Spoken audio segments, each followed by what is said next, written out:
नवरात्रि में छठे दिन माँ कात्यायनी की पूजा की जाती है।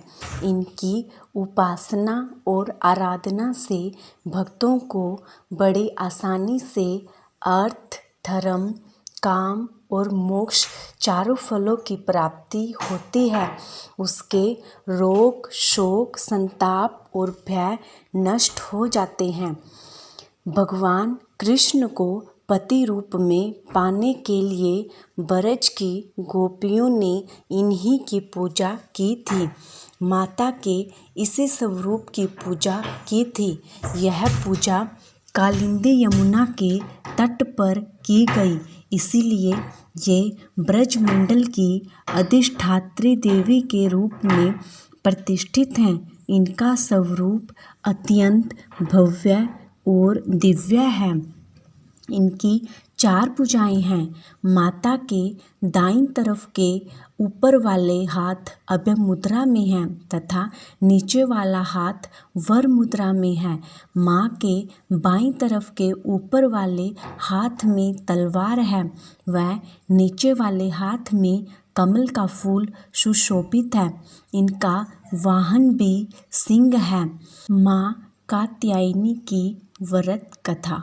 पौराणिक कथा के अनुसार एक वन्मीकथ नामक महर्षि थे। उनका एक पुत्र कात्या था। इसके बाद कात्या गोत्र में महर्षि कात्यायन ने जन्म लिया। उनकी कोई संतान नहीं थी। उन्होंने माँ भगवती को अपनी पुत्री के रूप में पाने के लिए कठोर तप किया था। माँ भगवती ने महर्षि कात्यायन की तपस्या से प्रसन्न होकर उनको साक्षात दर्शन दिए। तब कात्यायन ऋषि ने माता को अपनी मन की बात बताई। इस पर देवी भगवती ने वचन दिया कि वह उनके घर में पुत्री के रूप में अवश्य जन्म लेंगी। फिर एक बार तीनों लोकों पर महिषासुर नामक दैत्य का अत्याचार बढ़ गया।